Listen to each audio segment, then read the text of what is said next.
Eu tô na missão há 10 anos, eu tô completando 10 anos que comecei minha caminhada missionária. Caraca, hein?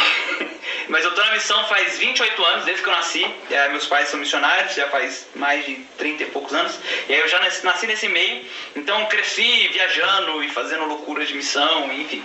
E aí, em 2014, vim aqui pra Curitiba, foi quando a gente se conheceu, né? Uhum. Não, na verdade eu te conheci em Porto Velho. Verdade. Porto Velho. E aí, desde então, a gente vem, né, mantendo relacionamento e contato. E aí eu tô casado, casei em 2015. E aí, ano passado, minha esposa teve nosso primeiro filho. Nós tivemos nosso primeiro filho, né, Manuelzinho. Uma bolinha de carne e gordura assim, desse tamanho. Mas é só curtição e é basicamente isso. Massa, cara. E você, como você falou, você é filho de missionário. Como é que é, cara, crescer na missão, ser filho de missionário?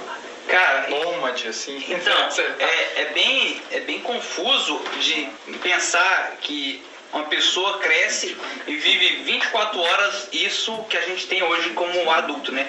E eu cresci numa casa onde eram 30 meninos de rua. Meus pais, eles cuidavam de meninos de rua. E não era só eles tinham uma equipe de várias pessoas de vários países diferentes. E aí eu cresci nesse meio. Então, eu sou o mais novo de 5 filhos. E pra mim eu não tinha 5 irmãos, 4 irmãos, eu tinha 30. Então era aquela molecada toda. E meus pais eram coordenadores dessa casa, desse abrigo. E pra nós foi muito louco. Até os 11 anos, até os 9 anos eu morei nessa casa. E aí quando eu tinha 9 para 10 anos, a gente se mudou pra uma casa um abrigo pra crianças com HIV. E aí só que eu saí daquele meio que eu era o mais novo, um menininho, no meio dos meninos de rua, e fui para uma casa onde eram crianças tudo da minha idade para baixo. E aí foi outra experiência, outra vibe, e meus pais ficaram de 3 anos. E aí em 2006 a gente se mudou para Porto Alegre, e aí começou a nossa viagem. De Porto Alegre nós fomos para a Suíça, da Suíça nós voltamos para o Brasil, aí Recife, enfim, aí a gente rodou uns 13 países, uns 10 estados diferentes. Hoje eu estou em umas 19 bases que eu já rodei. Por aí.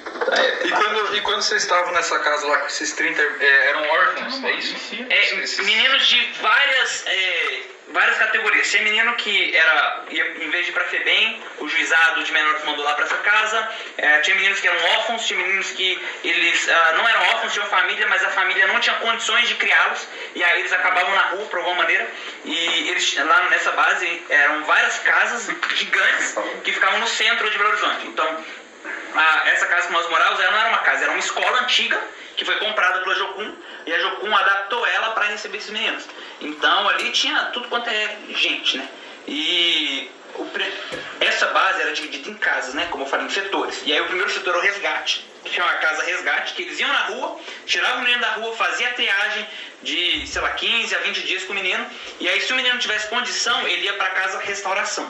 E se fosse menina, ele ia para casa recanto. E aí o menino podia ficar ali até os 18 anos, onde o juizado permitia, né? A gente tinha todo o acompanhamento de assistente social e o pessoal lá. E o juizado também.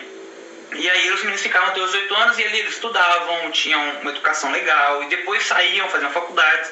Enfim, hoje tem ex-meninos de rua que estavam em situação de risco, que são chefes de hospital, tem menino morando na Inglaterra, na Coreia do Sul, enfim, tem gente no mundo inteiro, porque a base que a gente morava, ela tinha muito contato com o estrangeiro.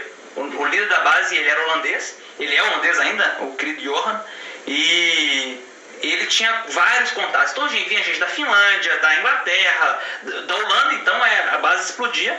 E esse foi o primeiro contato assim com o inglês, com outras línguas que a gente teve também. Então isso era muito legal, porque a gente cresceu numa base muito internacional, sabe? Então ao mesmo tempo que nós tínhamos contato com o mais pobre da sociedade ali de Belo Horizonte, que eram os meninos de rua, que não tinham o que fazer e para onde ir, nós tínhamos contato com pessoas extremamente ricas que vinham passar 3 meses. Eles doavam 3 meses ou até 1 mês da sua vida para estar ali, para servir. Então era bem legal que a gente conseguia ter eu cresci com esse contato, né? Você vê a situação aqui do pobre e você consegue ajudar ele, e você consegue aprender com a cultura do estrangeiro, e enfim, e eu fui criado no meio disso tudo. Então foi bem divertido, assim.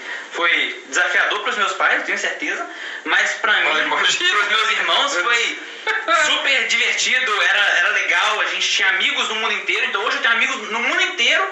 E faz essa dinâmica, né? Então, quando eu fui aprender inglês mais tarde, eu já tinha uma base, tudo facilitou, então... tudo ia acontecendo assim e foi... meio que calçou a minha vida, sabe? Então, hoje meu coração é muito voltado pro perdido. Eu trabalhei vários anos com a ação social aqui, tem um projeto que a gente tem na nossa base aqui que chama Viva Hope, que é um projeto contraturno. Eu acho que todo mundo aqui que está aqui já passou pelo Viva Hope. É um ministério incrível e hoje eles estão lá alcançando, acho que são, se eu não me engano, 80 a 100 crianças. É maravilhoso, eu trabalhei 4 anos com eles.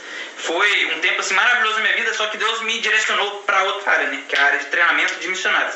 E meu coração ainda fica assim, poxa, mas eu queria estar fazendo isso. Mas Deus, não, calma, esse é o tempo para você trabalhar nessa outra área. Mas eu vejo como uma bagagem, assim, sabe? Um privilégio que eu tive. Mas você cresceu